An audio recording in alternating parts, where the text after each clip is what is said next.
Hier ist Raphael Vogt von LowBeats TV. Ich begrüße alle hier zu meinem Gespräch mit meinem Sitznachbarn Bob Stuart von Meridian. Und ich würde ihn ganz gerne ein paar Dinge fragen zu dem Thema MQA, was ja sehr weit diskutiert wird als höher auflösendes, besser klingendes Musiksystem. Und deshalb würde ich ganz gerne in Englisch weitermachen, denn Bob Stuart ist Engländer, entsprechend spricht er besser Englisch als Deutsch. So, hello Bob, nice to meet you. Would you briefly introduce yourself and your company? Right. And yeah. Okay. So I'm Bob Stuart. I'm chairman of MQA Ltd. But my career in audio, I spent most of my time at Meridian. I started Meridian in 1977 and worked through a very interesting era of analog audio, the introduction of digital audio, right through. And we can talk about the codecs and so on in a minute, but my career was there, building products, developing DSP, loudspeakers, and so on and so on. And 3 years ago, we decided to start MQA, and actually this is now my full-time job. I understand. And this is not the first codec, so encoder, decoder chain that you developed. So this is not the work of a beginner. Absolutely not. It's true. We were involved with my colleagues and some quite famous colleagues in the industry, people like Peter Craven and Michael Gerson. We worked together from the 1970s, and in fact, as quite sort of independent from the Meridian product line, we were working on research on digital audio in the very early days, before even stationary head, and even before compact disc, right? Yeah. So this is an area where we have a lot of expertise, theoretically, practically, understanding all the things that can go wrong. In about the early 90s, we realized that DVD was coming, and that we could have a disc with higher capacity than compact disc. Yes.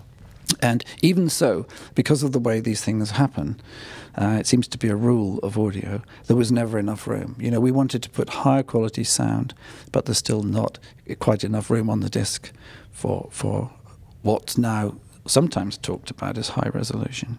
So at that time, 96 kilohertz 24-bit was a target for recording. And in that time, I got involved we developed, really, I think, the first lossless compressor. Lossless compression was not known when we took it to the RIAA in 1992. We made a demonstration and said, this is the way you have to do it, because this allows us to get more of the data onto the disk. Yes. And as a kind of venture project, we developed it, made it real, and I ended up learning a great deal about formats. I became a member of the ADA in Japan, the Advanced Digital Audio Conference, on what is the best way to code digitally. This was in the 90s, and in 1995, 96, I got involved in the DVD forum. That's something many people these days forget. The first high-res audio source was DVD. DVD. In fact, DVD video was capable of 96 kilohertz 16-bit. That's what I mean. Yeah. And to put the higher quality and surround sound, which was very much an ambition, onto the disc, DVD was the first. And this brought me very closely into contact with the music industry, because you're working to a standard, and yeah, there was some fun technical competitions and things like that. But yes, no, I'm not new to this, and we learned deep relationships in Japan with the forum, with the major companies like Sony and so on, and also with the labels, the major labels, and I got to understand the way their minds worked. And the reason that's important is that I've had this feeling very much from that time that the music industry is very, very important. Of course, it's very popular to hate the music industry. People say, you know, they're thieves and robbers, and they actually charge for music, which is the easy way which is to think. Which is extraordinary. But actually, they have an important job: discovering artists, grooming artists, building an archive, keeping an archive. But more than that, the basic fact is, you know, we're here at the high-end show, and high-end manufacturers are nothing unless there's something to play back. Exactly. We have to have great music. And this has been a passion that's driven me all along. And so, you know, winding forwards, you know, there was a format war between SD-CD and DVD audio. That was a shame. Yes. The iPod won. We then had a generation of really low-quality audio. Yes. People listening to MP3 and AAC and the theft of music, and the whole thing has been extremely torturous. At that point, Meridian took the view, well, okay, we have to focus on making CD as good as it can be, because compact disc had everything, all the catalogue was there. It's probably the most successful physical format in all time, because there were more titles recorded in compact disc than in vinyl or in 78. Oh, okay. Didn't know. Yeah. So, but of course it wasn't perfect. And that was always in the back of our minds, that there was something fundamentally wrong with the way digital audio had been approached. So this is the genesis, is the story up to the point where we decided, okay, this problem has to be solved, and we understand how to do it, and unfortunately that means we have to tell the story. Okay. Yeah. So that's sorry, that was a long introduction, but no, it's a very good and very informative it kind of tells you about the journey. Yes. Yes. I mean, there have been technologies in the past that quite successfully tried to better the sound of CDs, like HD-CD, which I thought was quite clever, and some other things like super bit mapping, and but you now took a new approach. And we took it. Yes, that's right. Because the things like HD-CD, very clever, but it is riding on the top of CD. Mm-hmm. And super bit mapping, well, by that you mean noise shaping, which has been known for a long time. Basically, yes. Noise shaping gives us a tremendous ability to optimize. But the thing that was bothering me particularly, and this is what caused us to, you know, Peter Craven and Malcolm and myself, we sat down and said, look, here's the problem. The problem is there's not enough fundamental research done in high-end audio. And I don't mean by companies manufacturing. What I mean is academically, in terms of how we hear and what actually is high resolution. Yeah. Okay, so not counting bits, but what is perceived as more information. Correct. And then go back to how can we deliver. And so what happened was, I mean, if you look at this in an academic context, there's a lot of the money that is spent in audio research is typically spent on how to make a phone use the minimum amount of data, or how to make a hearing aid.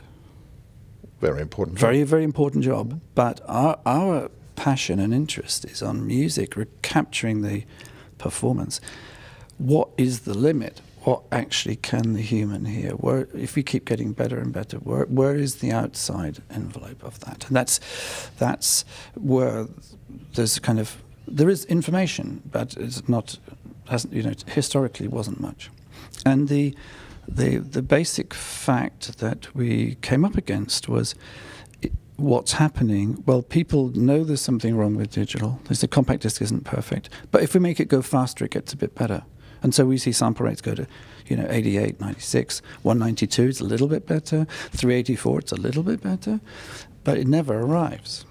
Yes. And while we're doubling the data, the files are becoming huge. Exactly. Yeah, and that tells you there's a problem, because this is kind of diminishing returns, right? So this is the key point, and why do the higher sample rates matter? Because we know that you can hear the difference between 192 and 48 when you have a tweeter that stops at 20 kilohertz. It's not the high frequencies. What is it? So the big step for us came when we started to see fundamental research in neuroscience, which was different from psychoacoustics. Now, okay, that's an academic distinction, but psychoacousticians were around for a long time. Very famous ones here in Germany, who understood quite a lot about how the ear worked, but in a linear way. Okay. In a linear way, meaning that if we have an amplifier and I want to measure it, I can put in a sine wave and I can see what comes out. But if I want to know how your ears work, I can't really put in a sine wave and find out what happens, because our hearing is so complicated and so non-linear that you can't say, well, if I test with A and I test with B, then if we put the two together, that's going to give me A plus B. The answer is no, it's not, because that's not how the human works. Yes. And when we listen to music, when we listen to a stereo recording, what happens is actually fantastic. Our hearing is so sensitive, so delicate. Sounds come out the speakers. We don't hear these sounds. We don't hear frequencies. We hear instruments being created, being put together in front of us. We hear guitar, we hear a piano, we hear this. Yeah. If it's good, it's a real recreation. It's a recreation, and that is a very complicated thing to do. In fact, it's impossible even today to make a computer do this recognition instantly like we can. We see the sound is here. We know what we're listening to. So, the science that was helping us in the end is neuroscience, where the neuroscientist doesn't say, I want to know what you can hear, so I'm going to measure you with tones and beeps and clicks and pops. They say the only way you understand what an animal can hear is with the sounds for which it is evolved to listen. Okay. The natural sounds of the environment, the wind, the water, the crackling leaves, snapping twigs. Yeah, and which associations it creates in the brain. Correct. And these sounds, statistically and mathematically, are completely different from the kind of signals that were used for measuring equipment and for evolving things like MP3 and AAC. To come to a very quick point, because I'm giving you a long answer, the key thing that was discovered in 2008 by a group of neuroscientists in Italy and confirmed again elsewhere in Europe, that the human does not have a one-to-one relationship between time and frequency.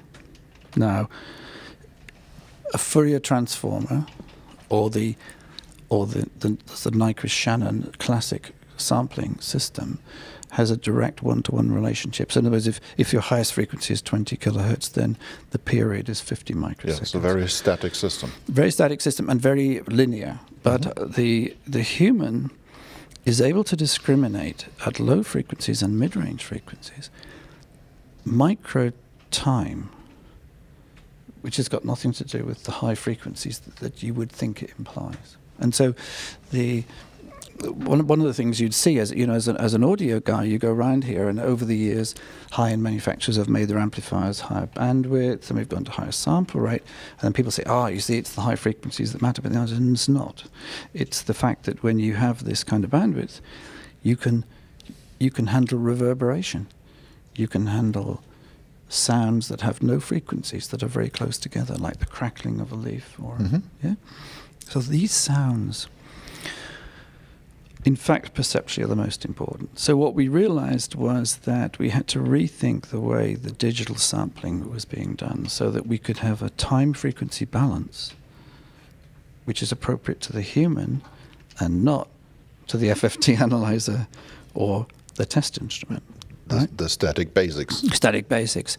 And this is kind of, some people think, absolutely, that's right. And some people think it's heretical, but it turns out to be true that, sounds get smeared. So when we look at this and we said, do we have the energy to bring this out? Because we're going to have to explain something very fundamental. In fact, we have to stand up and say, well, actually, we've been doing this wrong for 20 years, and so have you, right? So we have to move forward. But we think the story is too important, because when you get the time-frequency balance right, it's just real. But if you want to make a usable system, you can't leave the traditional static correct sampling orders and systems, because you won't have anything to store and transport your correct. Well, signals. Of course, the data is no trouble. The data is no trouble. The key points are going from analog to digital, and from digital to analog, and all the other places where sampling happens in a workstation, with EQ and gain and these sort of things. Every time the signal is changed, there's a risk that the DAC is going to ring or have some temporal smear attached to it. So anyway, that's the essence of it. Now, of course, we could stand and we could say, okay, great, we've worked out this, and now we know exactly how the brain's working. And by the way, when we do this, we are able to lower the data rate to be exactly equal to the information of the audio we're trying to capture. We don't have to go fast to get the time right, because we can get it right. But the key point here is with time resolution corrected, it's much more natural we use lower data rate. But of course we could have said, okay, everyone's got to stop, we've got to make new DACs and new HDs. No, because the archive exists. Ella Fitzgerald's important, the music of Frank Sinatra, all these great performances. We have to find out how to bring that in. And then we have to say to people, well, you can't say, throw away your iPhone because it needs a new DAC chip. This is not possible. So we had to develop a system that was backward compatible with the current system. And so the only way you can get this right is end to end. It's not that we're trying to dominate. This isn't kind of a land grab, or we're trying to make ourselves rich. The fact is physics. To get it right, you have to control the system from end to end. And so a decoder that manages the DAC, an encoder that understands the A to D converter, is required to make it work in the current system. Yes. So that's essentially how we came to it. But it's with the key insights are from neuroscience. The things that help us are the statistics of the music, the way we hear, the fact that the human is so much more sensitive to time than frequency, but only, by the way, if the signals are going the right way. If you play music backwards, the human's 1-to-1. And we're Fourier analyzers going backwards, but going forwards, we're alert, because our hearing was developed for survival. Yes. The most important thing is when a sound happens, you know where it is and you can turn to it and you can move, right? And the next most important thing is that you don't get distracted by animal sounds. And the third thing is we can talk to each other. And music just falls into that system. Let me ask a simplified question. Sorry, yes. Roughly so what is it for me as a listener that your system does better? So is it musicality? Is it spaciousness? Is it frequency response? Is it if you're talking now dynamics? About sound, yes, because obviously it's convenient and you can stream it, it's absolutely in resolution. And this is the other problem. So we're talking about hearable, audible details. Yes, I want to tell you our definition of resolution, because this okay. is, if you go around and you see that there's lots of people make different definitions. Somebody will say, exactly. "Oh, 24-bit is necessary for high resolution," or that doesn't matter, but 192 or 384 is necessary, or you get compromise standards and definitions put together. This is high res and this isn't. No, we believe that resolution is defined in the analog domain. Because the human, we're listening in analog. I'm talking to you, this is analog. The air in the air, the sound's traveling. When we play things back, it's analog. And resolution, we think the best analogy is optical. The resolution is, can I separate two objects? Can I see two blades of grass instead of one? Can I see two leaves instead of one? Can I resolve that there are two things? And separation is what we think is resolution. And if you take this all the way back, it comes down to a definition of time and distance in sound. We believe that the only acceptable degradation of a system should be equivalent to what air does. When sound travels through air, it's not lossless. It's dissipation. It's smeared. Sounds far away sound dimmer. Exactly. When you hear lightning near you, it's loud crack, and when far away, it's a boom. And so the air is not perfect at sending sound. But with MQA, we decided that the impulse response of the system should be the same as 2 meters of air. Okay. So when you hear MQA, typically everything sounds much closer, because with 48K or 192, it's actually effectively, psychologically, much further away.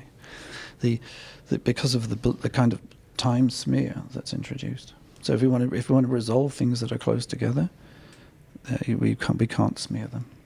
So this is the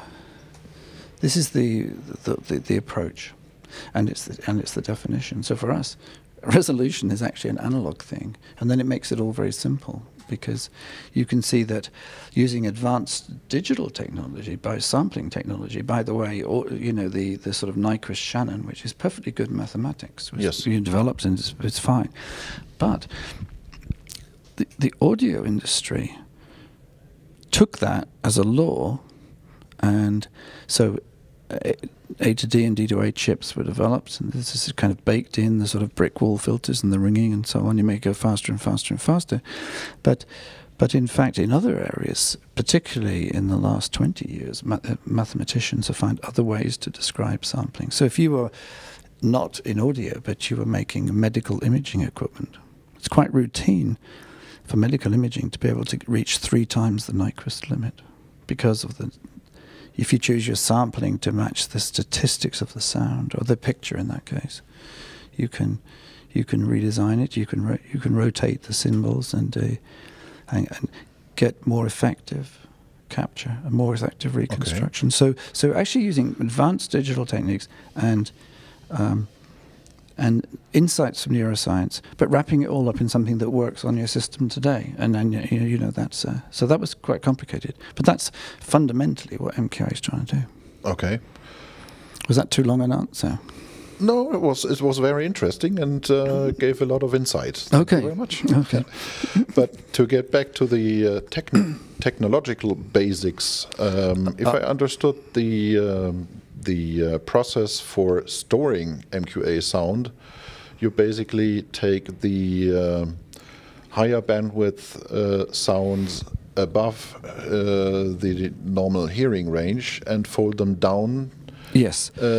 So you can store higher bandwidth sound within a lower bandwidth digital Correct. signal, and the decoder is then detecting, oh, there is an MQA sample system integrated, and I know how to extract these higher frequencies and put them at the top again. I realized that I hadn't finished answering your first question, which is, what does it mean for you as a listener? And the answer is, coming back to resolution, you hear clarity, you hear very precise location, and when the sounds are not blurred together by the filters or by the quantizers, our brain has a much easier time to decide which part of the sound belongs to the guitar, which part of the sound belongs to the violin, which part belongs to the viola, right? So this very non-linear process that happens in our brainstem and in the cortex, which we hear things that become clearer. So when you listen to MQA, it's more musical, it's easier to listen to, and that's because it's not fighting you, right? So yes, so that's what you hear. Now the process of delivery, because my last answer was just about the end-to-end. Yes. The process of delivery,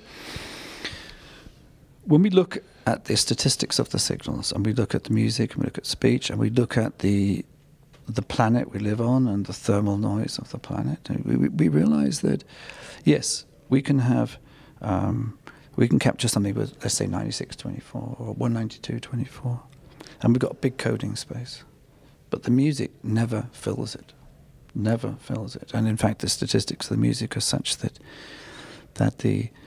there's a region which is incredibly important, where our hearing is so sensitive that we have to protect this particularly. And then there's another region above 20 kilohertz up to 40 kilohertz perhaps, because at some point the microphone's going to stop. where temporal information is stored. And then there's regions in the code space where there's no signal, or where there's simply noise which is lower than atmospheric noise. And so we take the view with MQA, not that we throw anything away. This is not a lossy process. We define where the signal is, and we protect it rigidly. And we actually enhance the resolution in that area by using fractional bit coding and things like this. So we will do that. So in order to carry a wideband signal, yes, we're able to do this. We can take high frequencies and we can bury it. And then we have a lossless coder which is designed specifically just for the supersonics, where we can take that region and bury it. And when we bury these signals, they don't have structure, they're like noise. So if you can imagine a 24-bit system can go from the loudest sound you can bear, threshold of pain, yes, and somewhere, not halfway down, but just below, is the threshold of hearing. We can't hear anything below this. And then further down, it's atmospheric noise, then further down, we can go 50 dB below the quietest sound you can hear. And it's sometimes very hard for people to get their heads around how quiet this sound is. In this region, we can steal a little bit of space, and we can bury the information. And why do we do that? We do it because we don't want the file to be bigger than the information content of the music. Not the information content of the coming out the A to D converter, but the information content of the sound. And we can fold this under, and this allows us to get to a lower data rate, which is not low. It's 1.2, 1.3 megabits per second, which, by the way, is quite appropriate, because the data rate between our ears and our brain is in that sort of region. I think it's extremely arrogant, something like MP3, to think that I can store a sound digitally with less data than goes from your ear to your brain, for example, right? But this is the right number. This is the information number, and we can store that. And then, having folded it down, it becomes very convenient because everybody can play it back. And the cool thing about MQA, in that sense, is you don't need a decoder. If we folded it and you just play it back, you're going to get something better than CD. And if it finds a decoder, the decoder can unwrap it as far as the box can go. You can unwrap it some distance on a phone, a bit more on a tablet, on a hi-fi system, you can take it all the way up. But it's solving another problem which goes right back to my introduction, which is the music business, and the fact that several generations have disconnected from music since 2000, and we have to make it convenient and easy. So yes, some people, audiophiles, say, well, it's easy. You can go and do a download. But we talk to a lot of customers. They say, well, I do a download, but then I lose the file, or when I found it, I can't put it on my phone, or I can't put it in the car. So the idea of the MQA file is that it's structured so that everybody can play it back with what they have today, and they have to know nothing. So the physical appearance of the finished like MQA is a PCM signal that is packed in whatever format, as long as this format is not lossy. The thing that appears tricky is we take PCM and we fold it into PCM, yes, and then you've got PCM that has signaling. But if you re-encode it to MP3, it's gone. If you touch it, if you touch it, it's gone. If you change the gain, so you need anything, bit perfect reproduction in correct, whatever format. So you wouldn't care if it is a FLAC or a PCM signal or correct, DTS HD or whatever. Yeah, that's right. I mean, there's only sort of practical differences between them, but basically it makes no difference. The data has to be delivered, and by the way, we sign it to authenticate it, because we think it's a great opportunity for the artist to be able to get re-involved and say, this is the sound I want to deliver, and not only that, but you can deliver it. We have such excitement from mastering engineers because they put all this work into making a recording. And then typically what happens up to now is, they'll get a recording right, and then it'll be sent to the distribution chain, and it'll be made into 53 different things, ranging from, Windows Media Audio to MP3 to this to that, and mastered for iTunes and so on and so on. And nobody actually gets the real thing.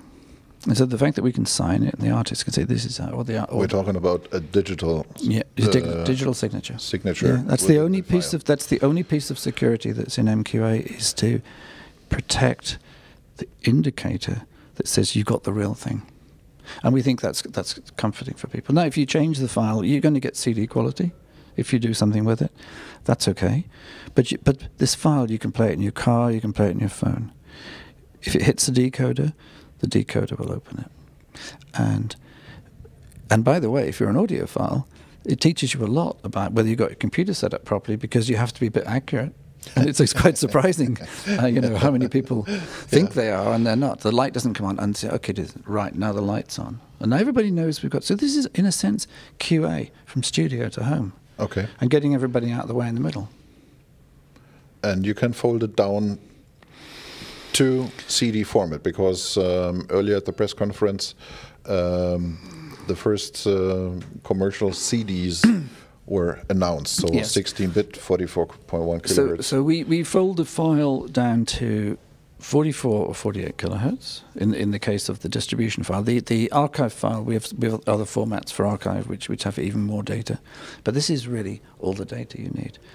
And we know it's all we need because we've worked with recording engineers and mastering engineers in their rooms. That was what we did. Before we announced MQA, I was on the road for 3 years, into a studio. Where's your A to D? Where's your DAC? Give me a file, let's listen in your room. What do you think? What have we done? Is it okay? Have we damaged your sound? He said, every time they say no, it sounds much better. It sounds closer to the microphone feed. So this is a fascinating aspect that we're cleaning. The analogy we use is like cleaning a window. You clean a window, you take the dirt off it, that's not lossless. But when you take the dirt off the window, you can see through it much more clearly. And then we can sign it, and that is precisely lossless as it's delivered from that moment. So these are the kind of nuances in the messaging, because you say, well, otherwise, why would the company that developed lossless compression be doing something different? And it's only because we can make it better. Okay. It's only because we can make it better, and not for any other reason. What's the future? The future, the minute we got out there, people got very interested in two things that we didn't expect. One was live streaming, and the other was Hollywood, surround sound, for this sort of thing. So we've no idea. We're just busy right now. The main task was to make sure that we'd had all the music industry understand it, that the key mastering engineers, and you've probably seen some of the videos, these guys, they just love it. They love it because it sounds better, because it's predictable, and because their work is delivered. And they just love that. So that's great. So getting that whole infrastructure up and running and working through the archives of the music industry. It's a lot of archives. There's 10 million albums that were made, approximately, and they're not all available now, obviously. But yeah, but talking about archives which are a bit newer are digital, and I vaguely recall there was even a process from digital to digital remastering using MQA. Yes. So basically, if we're bringing something into MQA and we're trying to get the best out of that asset, we will use techniques that are appropriate to the era. If it was analog recording, we will, for example, we can take a fingerprint of the tape machine, we can take a fingerprint of the converters, make sure that we actually give you not the sound that came out of the tape recorder, but the sound that went in. We're talking about correction for what parameters? Basically, particularly aspects to do with head tracing and the phase and frequency response of the tape recorder. Nobody can fix print through, right? It's not possible to do, and we certainly don't go in looking at wow and flutter, because that's an extremely subtle problem. But in the analog era, you have one solution. At the beginning of the digital era, we have a whole different problem presented to us, because here you've got an era where the converters were really quite dodgy, right? Yes. Very early A to D, D to A, where workstations didn't have very basic processes involved, and so things that were done in the studio damaged the sound and damaged the sound. Some of these can be fixed losslessly. We can get right back, and others you can get 99.9% of the way back. But then you come further forward as converters got better and workstations get better. Every era is different. So the kind of stuff we do the most modern recordings with companies like Eudora and 2L, Unimass, who are making recordings technically superb, high sample rates, 192 through 352. We've got a whole different suite of tools, so it just depends. But yes, we've taken recordings from the 80s. We've looked at the A to D converter. In some cases, you're lucky you have it. In some cases, we have to kind of work it out and drill back and try to present the sound that was there at the moment when they said, "Okay, that's it. That's the sound we want." And that's so we can do this kind of work. Excellent. So as you can see, it's a work of passion. Yes. Yes. Which is good. Yes. And obviously the other thing we've been extremely busy with is people to make decoders, companies getting involved. And I'm happy to say, you know, we see 40 announced. There's a whole bunch more coming. There's a lot of MQA logos around the high-end show this year. And we, you know, in cell phones, and some of the largest companies on the planet and some of the smallest companies on the planet are involved with MQA, and this is exciting. Yeah. Excellent. Yeah. Well, that's quite a lot of information you gave. Thank you very much. Pleasure. I hope you have growing success with MQA, because I think the system is quite clever. It might not be perfect. No system is. Exactly. And but it's a very interesting growing market and a very clever idea behind it. Well, we take care that you know, the next stage is capturing with MQA technology in the studio. But once again, you know, we have a very strong belief that the archive is the thing that's most important. Make sure we put in the archive what will be, maybe in 20 years or 25 years, there's another insight, something's better. Make sure that the recordings can be retrieved properly. That's important. Yes. Yeah. Well, thank you very much for the intense work and the passion you bring into it. And other than that, all right. Have a good show. Thank you. Thank you. All right.